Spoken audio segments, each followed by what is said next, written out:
Joe Biden just signed the COVID-19 Origin Act of 2023. G. The dictator in China is now having economic meetings with Putin to discuss trade agreements to better both of their economies.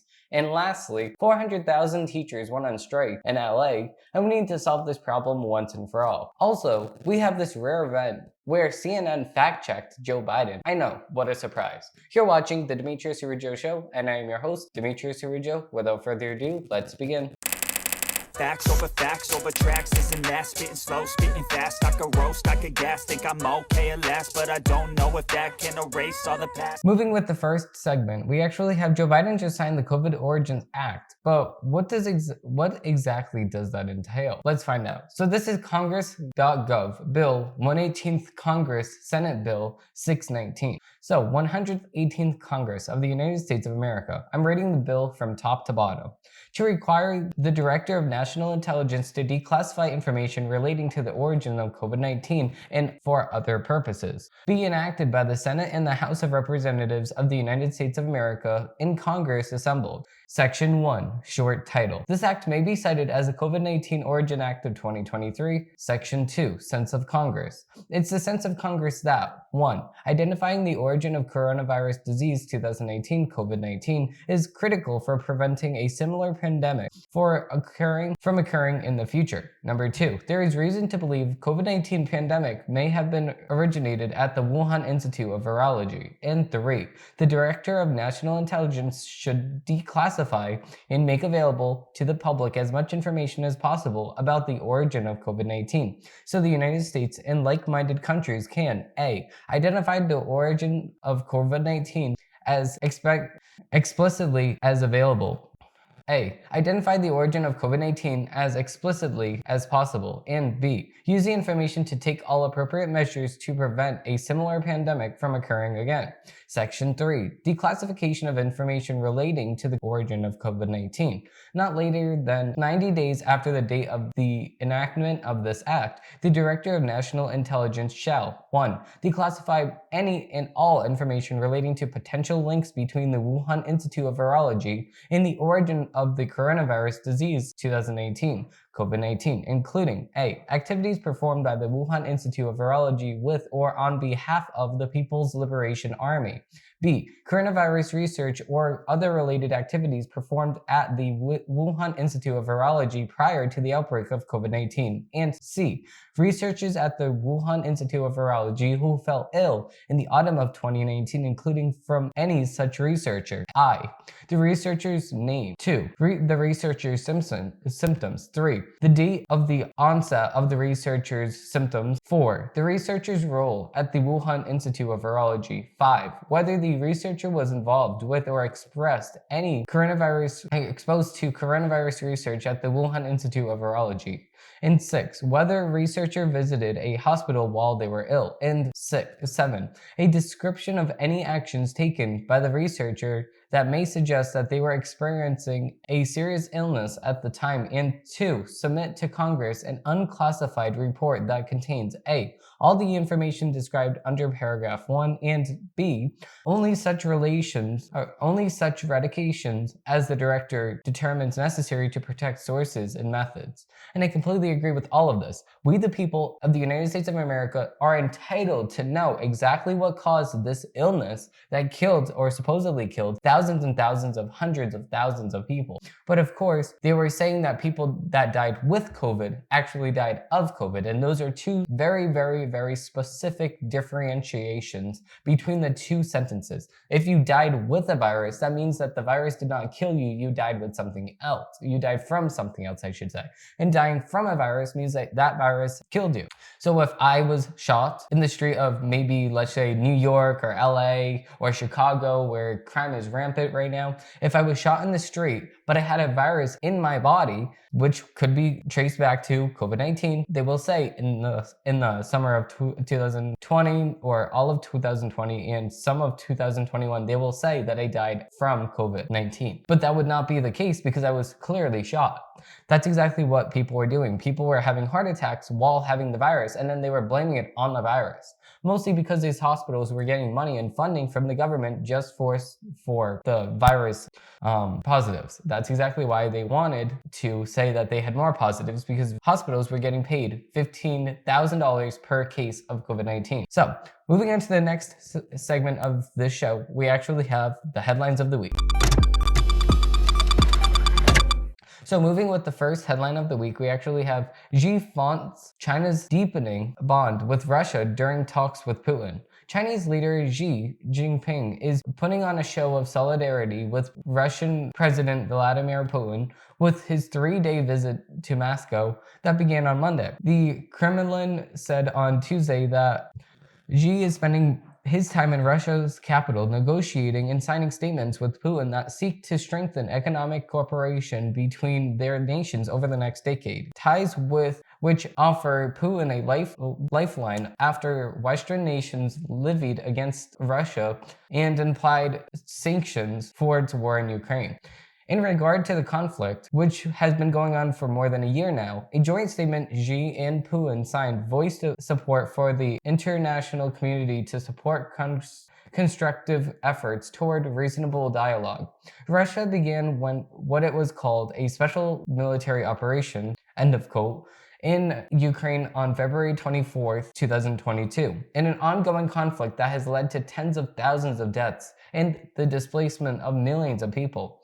The United States government, which has led the coalition of countries in instancing the financial penalties against Russia, sending Ukraine billions of dollars of lethal aid, rejected such calls for ceasefire now as one that would cement Russia's hold on territory its forces has taken. The United States announced Monday that it would send Ukraine an additional $350 million in ammunition, weapons, and military vehicles.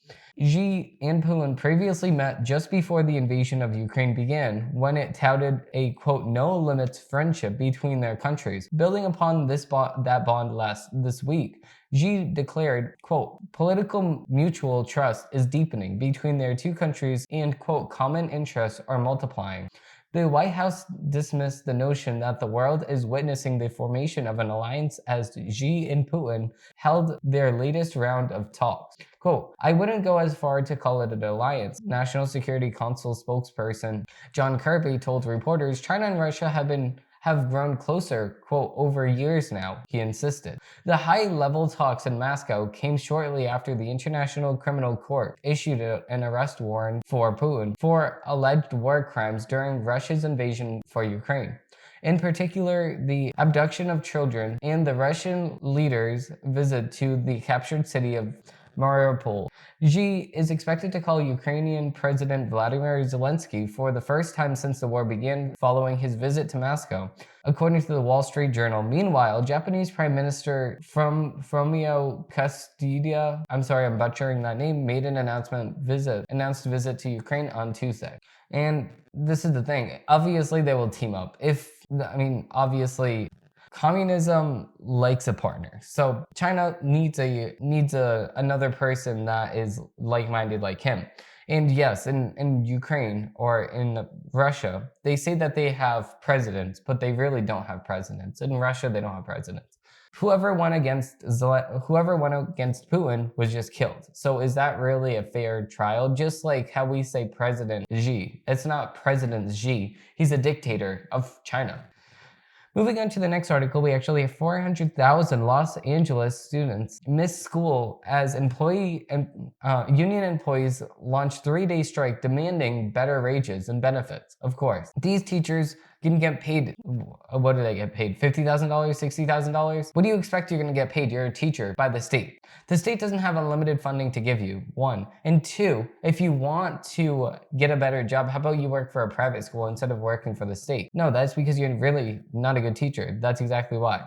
Moving with this article, nearly 500,000 students in Los Angeles missed school Tuesday after tens of thousands of workers employed with the second largest district in the nation walked off the job, beginning a 30-day strike demanding higher wages to afford Southern California living. Well, that's just your fault because you lived in one of the highest areas for living. I mean, just move out them. Los Angeles Unified School District, LAUSD, employees, which staff roughly 65,000 workers and serves 442,000 students, launched the strike early Tuesday morning after a year of negotiating pay increases and health benefits with district officials came to a standstill. Quote, some of our bus drivers are actually homeless. Some of them can't pay their bills. A bus driver employed with the Los Angeles Unified School District told KTLA.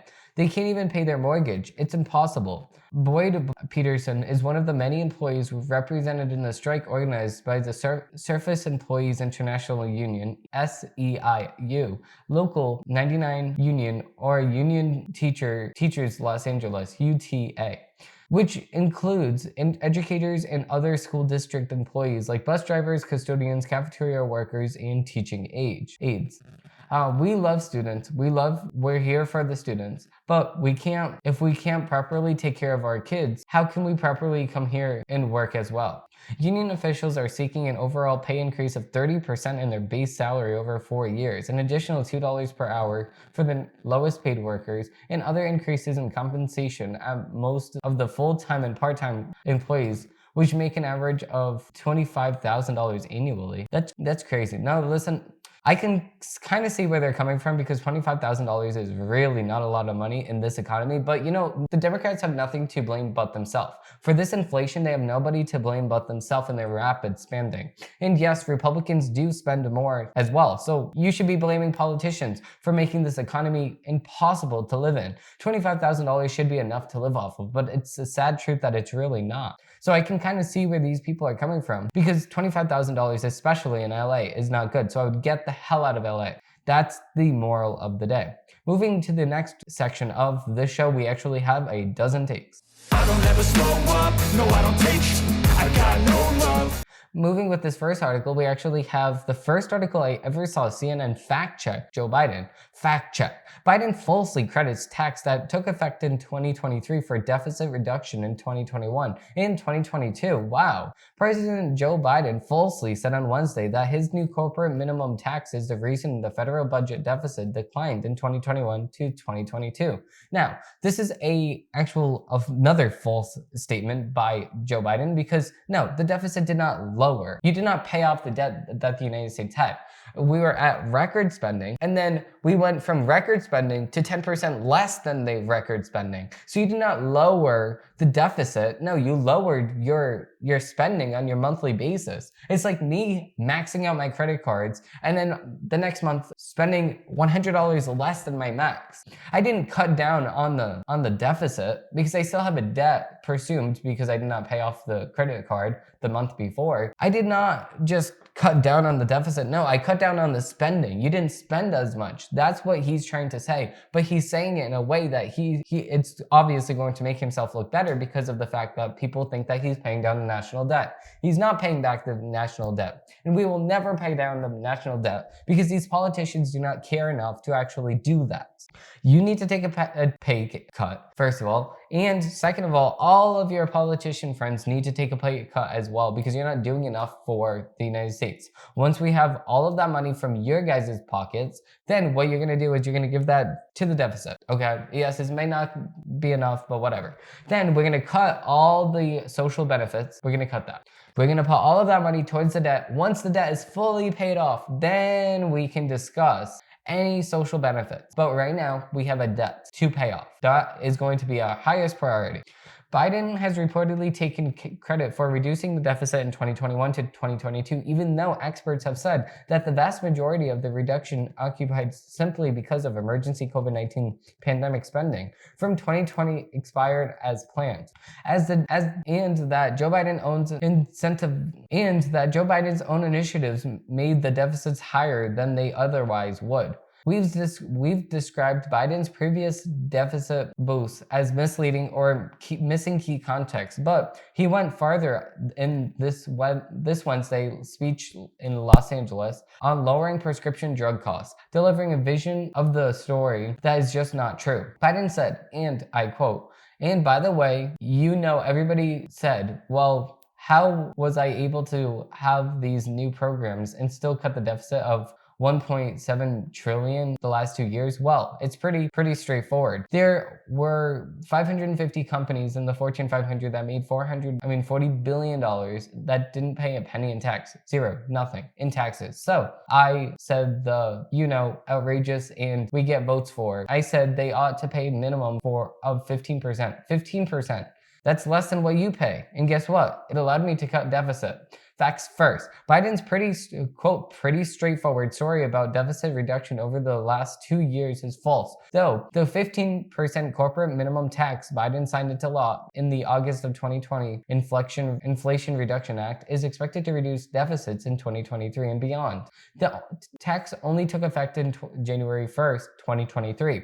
So it did not reduce deficit in 2021 or 2022. Again, experts say that the deficit fell in 2021 and 2022, primarily because of expiring pandemic spending, not Biden's own policies, which had the net effect of worsening the deficit.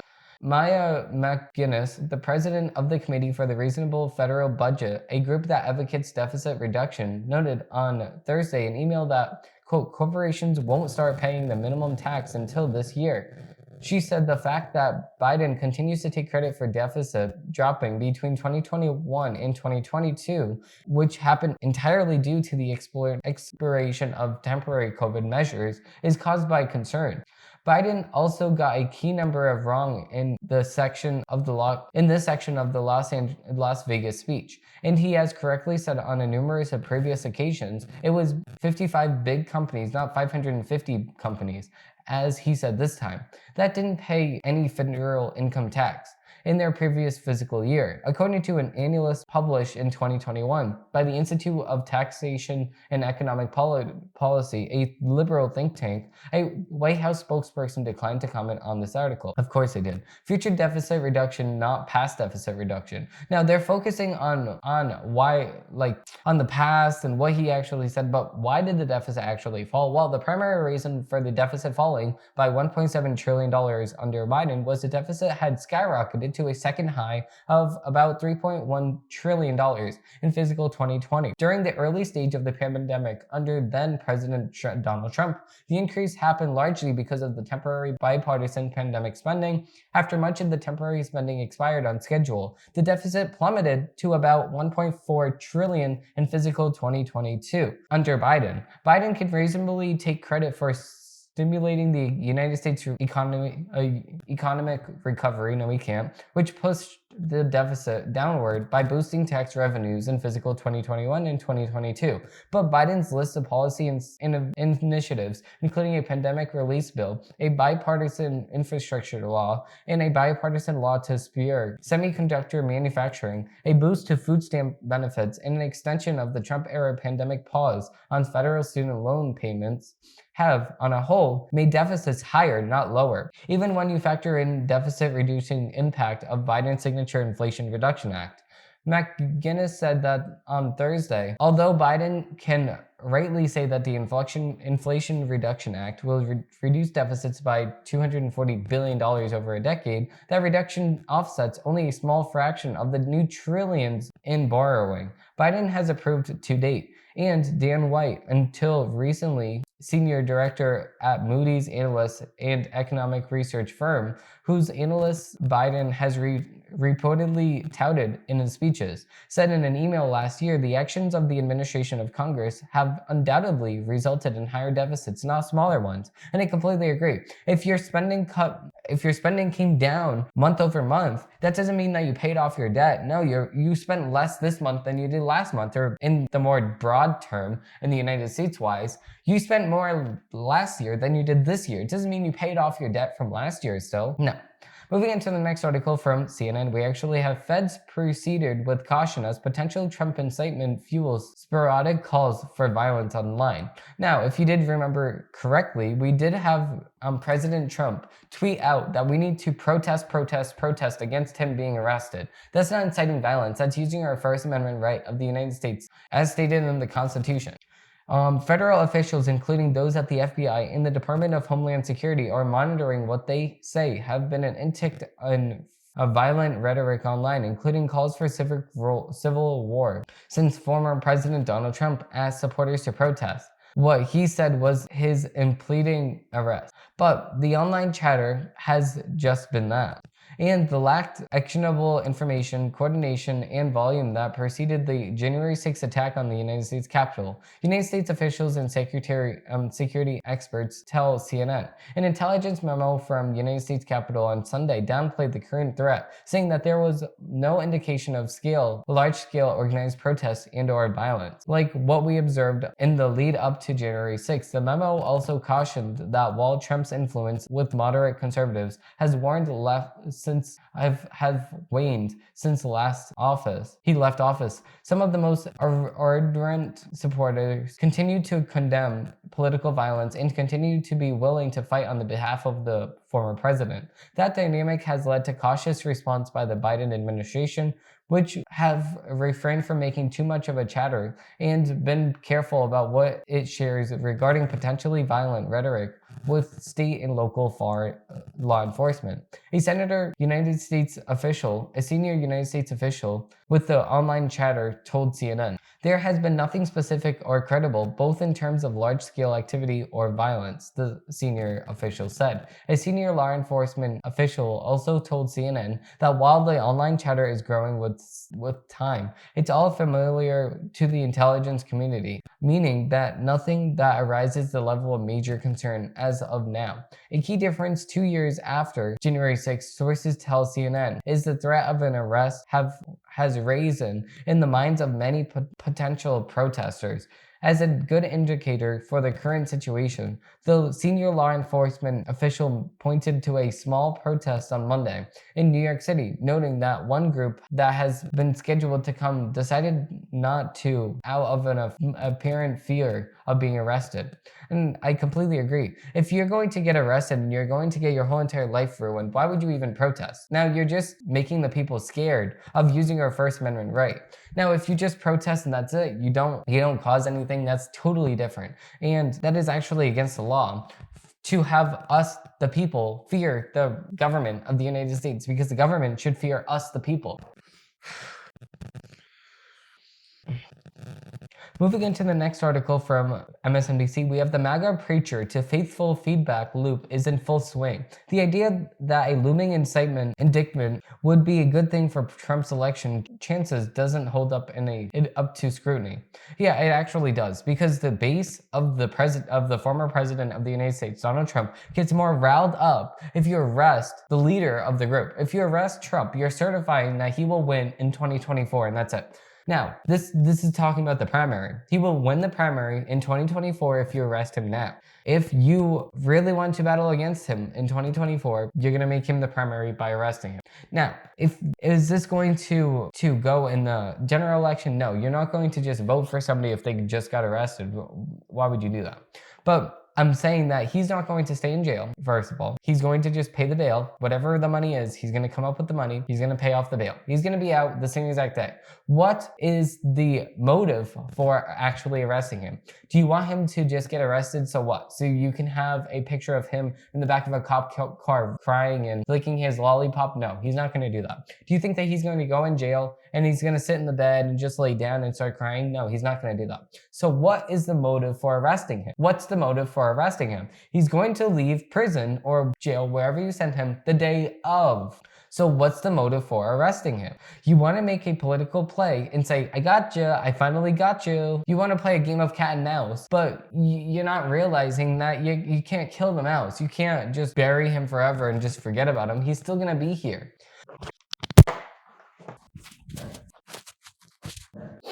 Moving with this article, here's an old chestnut that's been threatening to become more conversational wisdom in the recent weeks. Any incitement of former President Donald Trump helps his chances in a presidential election. The view has been repeated in multiple rounds of analysts in reporting over the years. Anytime accountability for Trump becomes a topic of interest, from the Russia investigation to impeachment to the January 6th committee, which has all failed, and the risen once more as Trump faces possible charges in relation to Manhattan District Attorney Alvin Bragg's investigation of a 2016 hush money payment to adult film star Stormy Daniels. But from where I'm sitting, it doesn't seem to be much of a basis for the claim that trying to strike Trump down will only make him more powerful. Instead, it seems to be the result of a feedback loop between Trump world and MAGA voters that deserves much more skepticism than it is getting. MAGA supporters see and hear the message and are happy to repeat it back when asked. While there is some reasonable concern about the potential chilling effect of a failed indictment, that's not what Trump supporters are saying when they make the case that the incitement would be a net positive for the former president. They point to the failed impeachments and the numerous various investigations. They point to Trump's claim of political prosecution as a mainstay of his image and say any incitement would similarly bolster the claim. They claim that actually Trump's team is pumped about the possibility of an incitement and an arrest. Of course, nobody wants to be indicted, but it is helpful politically and legally. It's not even that much of a threat because the case is so weak and it looks nakedly political. The Daily Mail quoted one member of Trump's inner circle as saying, Trump lawyer Joe Tacopina argued in an interview with Good Day New York, and that the indictment would embolden him and embolden his supporters. Rep. Ilse Stenflinick, Republican from New York, chair of the House Republican caucus and prominent Trump coattail rider, insisted the New York Times that the incitement from Bragg only strengthens President Trump moving forward. Even New Hampshire Governor Chris Sununu, a Republican who isn't exactly Trump's biggest fan, thinks as much. The Stormy Daniels case is, quote, building a lot of sympathy for the former president, he told CNN State of the Union on Sunday. His evidence? None of the people he'd had coffee with that morning were big Trump supporters, and they all said that they felt like he was being attacked. MAGA supporters see and hear the message, and they are happy to repeat it back when asked. At a Trump rally in Iowa last week, attendees told NBC News Jonathan Allen that they were sure that their guy would come out on top if charged. And a Fox, okay, Joy Reid, stop. I'm trying to pause this Joy Reid, but she just keeps talking. Okay. Where was I? Attendees told NBC News Jonathan Allen they were sure their guy would come out on top if charged. In a Fox News Man on the Street segment recorded in New York City, one Trump supporter called a potential incitement great, since it will give him more notability with his base and get even stronger. But when you press beyond the circle between MAGA preachers and their faithful, there's a little evidence to back up the idea that Trump benefits in the long term from an indictment. As MSNBC host Jen Psaki pointed out Saturday, this is deeply unprecedented territory. For all the Trump scandals and the lawsuits and investigations over the years, he's never been indicted before. While things very well may change if and when changes are announced, the odds of Trump getting a boost broadly from an indictment seem slim. His recent improvements in 2024 primary polls predict possible changes. A GOP operative told Allen that while an indictment, quote, absolutely helps President Trump going into a primary, I'm not sure what it does in the general election. That tracks with the analyst from the New York Times, Nate Collin, who wrote Tuesday that, quote, it's a little much to argue that many Republicans who don't support him for the nomination today would be far likelier to back him before an incumbent, adding, quote, it will certainly energize the space, but an indictment would reinforce some of the reasons other Republicans are reluctant to back him in the first place. And when you look at the aftermath of the FBI's search of classified documents at Mar-a-Lago last year, any temporary boost he got from his cries of, quote, raid quickly dissipated. There is no way to really tell what happens if Trump winds up facing multiple charges in multiple jurisdictions. While the Bragg investigation is the timeliest, the Justice Department Special Counsel Jack Smith is still looking into both Trump's role in the January 6th attack and the classified documents found at Mar-a-Lago. And in Georgia, Fulton County District Attorney Fani Willis continues to investigate 2020 election interference in the state, a probe Trump's lawyers are still trying to squash. It's hard to see how 3 separate trials would be a net positive for him, especially among voters whose support he failed to get in 2020. If Trump and his team were really confident that the global back will help his image, then why do you think that he will be relishing the chance to make their case in court? But all indications show that Trump is, quote, deeply anxious about the prospect of an arrest. As the New York Times put it, the public assurances from his hangs on seems less than true confidence and more like attempts to soothe his anxieties. We've long known that any television appearance by a Trump crony really has an influence of one, but that he will really undoubtedly be watching the performance. But we shouldn't mistake fodder to assurance a man-child's ego for political truth. This is from Hayes Brown in the MSNBC. Okay, so I disagree with this article because the primary election is choosing who's going to be the primary GOP candidate or the primary Democrat candidate. So the primary matters. So if you win the primary, you're most likely going to win the GOP, or you're most likely going to win in general, on your side of the aisle, at least. So this is very hard to say now because it's so early on. But since more people are obviously going to come in the race, Ron DeSantis, we're waiting for you. I think that Trump is going to have a run for his money if he does get arrested, because a lot of people are going to look at him and say, no, this guy got arrested. This guy did not win in 2020. What do we have to look forward to? But if Ron DeSantis is not getting in the race, which it would be stupid for him not to, but if he does not get in the race, then he's leaving open the opportunity for Trump to quote, I don't want to use the left's term over here, but seize the opportunity, because he's going to seize the opportunity because that's what he should do politically. That's going to be best for him overall if he does seize this opportunity. Now, let's move on to the next article, which is from NPR.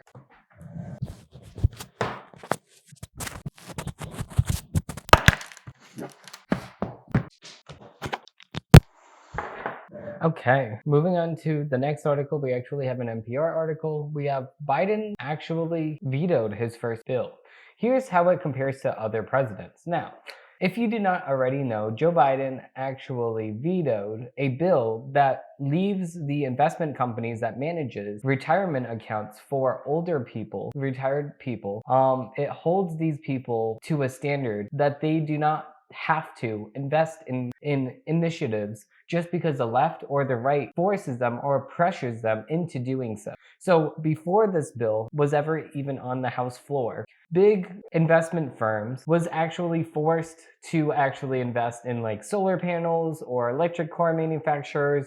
And they were forced to do this by the government because of the fact that they would just not work with these companies if they did not comply with their standards. Now, this bill would actually allow these companies, these investment firms, to actually take it upon themselves to invest in and to regulate these accounts in a way that would benefit not only their bottom line, but also the people that are on these investment accounts' bottom line, leading them to gain more money in their pocket at the end of the day, because they don't have to invest in these stupid initiatives that are prompted by the left or the right.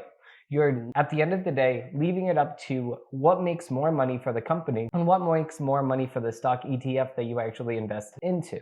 Now, if you don't know what a stock ETF is, it's an actual group of stocks that a investment firm laid out and said, if you want to invest in this, then this would be called, let's just say, the electric manufacturer ETF. And this will have, for instance, Toyota, because Toyota wants to invest heavily into electric cars. It would have Tesla. It would have Rivian, I should say. And it would have a couple other car manufacturers that not only primarily use electric cars or produce electric cars, but it would also have manufacturers that are investing heavily into the hybrid system or the electric system. So they would be a big group of stocks, and let's just say that it would be 10% Tesla and 10% this and 10% this, and it would be 10 stocks, 10% each. Let's just use that as an example. So if you invest $100 into this ETF, it'll take $10 of that money and automatically invest it into Tesla and then Rivian and Toyota and whatever, however else it gets divvied up, that's how it does it.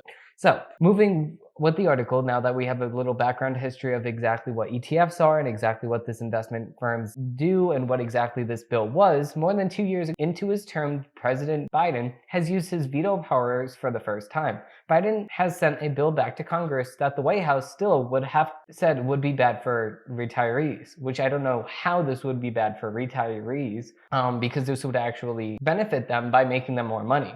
It's something that could happen a bit more often that Republicans control the House of Representatives, although it's more likely to tackle the vetoes more than a flood. In this case, the veto blocks a measure that was aimed at revising a Biden administration rule for pension managers. The rule would allow them to make investment decisions taking into consideration environmental, social, and corporate governance (ESG) factors. Quote, retirement plan fiduciaries should be able to consider any factor that maximizes financial returns for retirees across the country. It's not controversial. That's common sense, Biden said in his veto message. The rule will now stand, and there are unlikely to be enough votes in Congress to overturn Biden's veto. Republicans and Democrats are fighting about ESG for a while. Major investment firms have been considering ESG factors for some time, responding to calls from clients who want to make socially responsible investments and who consider investing in fossil fuel industry, for instance, to be risky over the long term. How? Because even Joe Biden himself said that the fossil fuel industry is still going to be here for at least another 50 years. So what exactly is there stopping you from investing in fuel or fossil fuel industries? Why? Cars are still going to need gas for at least another 100 years, and we can double what Joe Biden said because Joe Biden, frankly, does not know what he's talking about. Republicans have cited it as, quote, woke investing. The Trump administration tried to stop pension managers from using ESG criteria, passing a rule to ban major retirement funds from investing in this way. But that was revised after Biden took office through his new Labor Department rule. Quote, that's what exercise Republicans tried to go after, said Sarah Binder, a professional of political science at George Washington University. There's a little bit of almost a sort of tit for tat going on here, she said. 2 Democratic senators from red states helped move the fight along. When Republicans took control of the House of Representatives in January, they used a process that is easy for Congress to weigh in on regulations that haven't gone into effect yet. Then the measure went to the Senate, which is controlled by the Democrats, who by large support allowing large pension funds to use ESG environment criteria. But 2 Democratic senators voted with Republicans on the issue. Joe Manchin, which is actually not a Republican, which is actually not a Democrat, it's Democrat in name only, Adino for short. Joe Manchin, no, he's not. He's going to be a Republican, and he's probably going to run for president of the United States, maybe as an independent, I don't know. And Joe Tester, Democrat from Montana. They are both up for re-election in 2024 in red states with economies that lean heavily on fossil fuels. Quote, there really wasn't anything stopping the Republican minority in the Senate here, so long as they attached these 2 Democratic votes to join them to propel this bill to Biden for a signature or a veto, Binder explained. There aren't a ton of Republican-backed bills like this one that could get a fast track to Biden's desk, though there could be another new regulation that could try to stop it.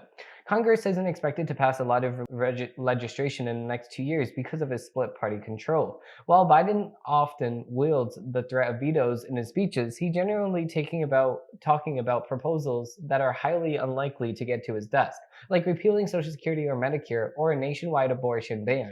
Which I would not mind both of them, but how Biden's veto pace compares to other presidents.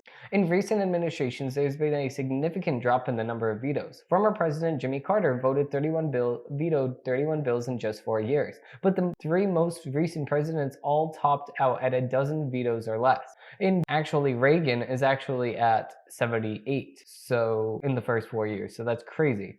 Former presidents Carter, Ronald Reagan, and George H.W. Bush each vetoed a bill in their first year in office, as did former President Barack Obama. But former presidents Bill Clinton and Donald Trump didn't face a veto decision until after their first midterm election. Former President George W. Bush didn't face a veto until his second term, an unusual case because Congress railed behind him after the 9/11 attacks. And this is where the article just ends. They could have just kept going with it, but that's NPR for you. Listen, Like I said, I completely think that Biden should not have vetoed the bill because it would have helped retirees actually get more money in their pocket. That's exactly what they need, especially in this economy. Moving into the next article, we actually have another NPR article. We have the Senate eyes a formal end to the Iraq war and a reaccession of Congress's power. Nearly 20 years to the day, the first bombs dropped on Baghdad, on the United States-led invasion. The Senate has voted 67 to 28 to officially begin debates to repeal the congressional authorization that justified the war. Quote, I hope Republicans will work with us to keep this bill moving because of the AUMF. Repeal in the Senate is now a matter of when, if not of if. Senate Minority Leader Chuck Schumer, Democrat from New York, said ahead of the vote to advance the legislation on Tuesday. Last week, the Senate cleared another key procedural hurdle with bipartisan support to move toward debate. In floor remarks Tuesday, Schumer said, given that support, there's no reason to drag this out. But the bipartisan effort, led by Senators Tim Kaine, Democrat from Virginia, and Todd Young, Republican from Indiana, repeals the 2002 AUMF under George W. Bush that authorized the 2003 invasion, as well as the 1991 AUMF that authorized the first Gulf War under President George W. Bush, H.W. Bush. It's a question of power. The vote is largely symbolic. Combat operations in the war ended over a decade ago, but Senate supporters say that it is important for Congress to reassert its congressional power to declare and end wars. Quote, every year we leave this AUMF on the books is another year that future administration can abuse it, Schumer said. Schumer, you're the one abusing your power. You said that Tucker Carlson should be taken off the air just because he said something that you don't agree with.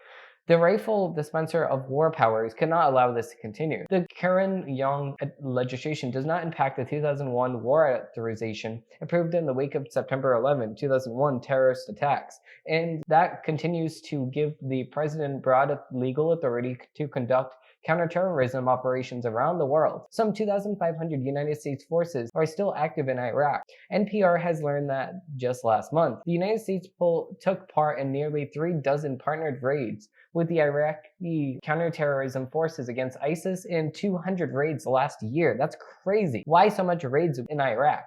Just because a group, listen, we should target that group. We shouldn't target the whole country. You know what I'm saying? We should not scoop down to their level and kill innocent people as what they did in in September 11, 2001. They should not have did that.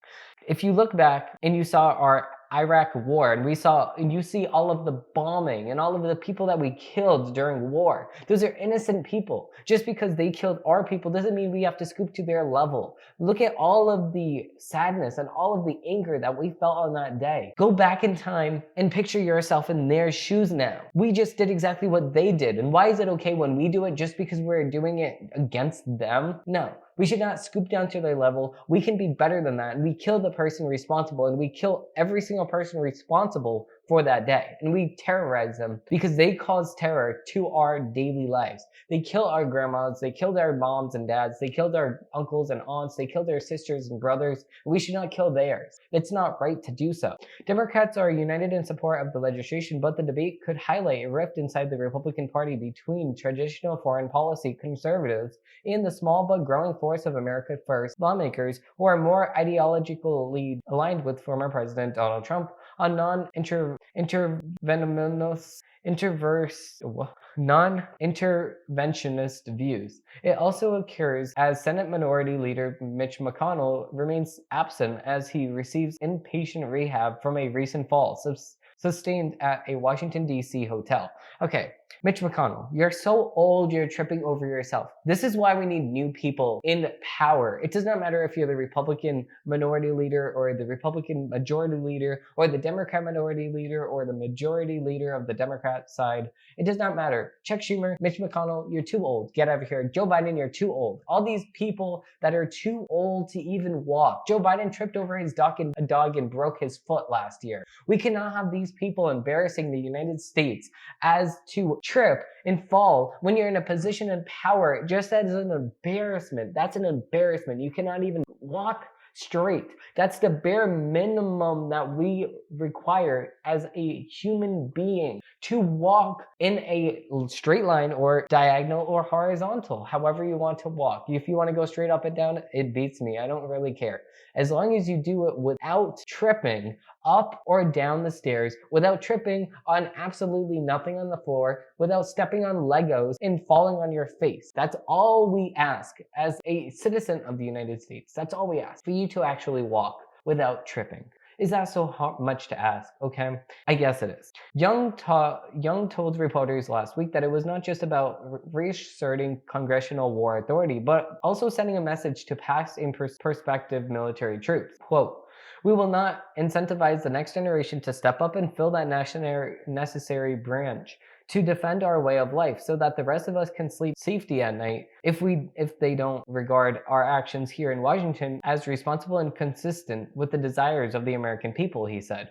One opponent, Senator James Lankford, Republican from Oklahoma, told NPR that he has reservations because of the message he believes it sends to the nation. I quote, "I do not have a problem when trying to be able to speak to the Middle East right now and to say we are leaving. We're backing away. We're not going to be engaged.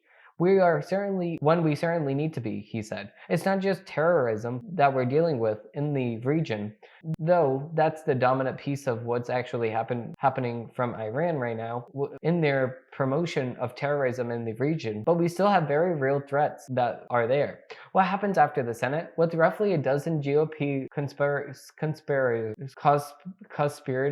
the measure is ultimately expected to pass the Senate, but its overall fate remains uncertain. A similar measure passed the Democrat-led House in 2021 with bipartisan support, but it's unclear if House Speaker Kevin McCarthy, Republican from California, will bring it up for a vote again. GOP reps Chip Roy of Texas and Tom Cole of Oklahoma are the lead Republican sponsors in the House. President Biden has indicated that if he reaches his desk, he will sign it into law.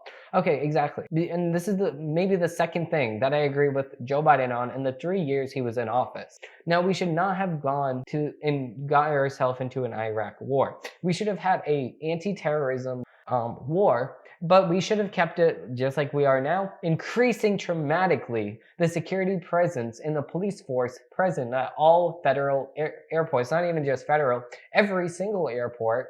And on top of that, we kill Osama bin Laden and we kill every single person responsible for that day in history. But not one more or not one less. Not any innocent people that have nothing to do with the situation. That's not fair. Now, with that being said, we're going to end that off here. Thank you all for watching, and I hope you have a great rest of your day. If you did like this episode, please like and subscribe down below because I do post new episodes every single Monday, Wednesday, and Friday. Thank you all for watching, and I hope you have a great rest of your day. This episode and all of the episodes of the Demetrios Araujo Show are actually copyright of Araujo Studios 2023. Thank you all for watching, and I hope you have a great rest of your day. Bye.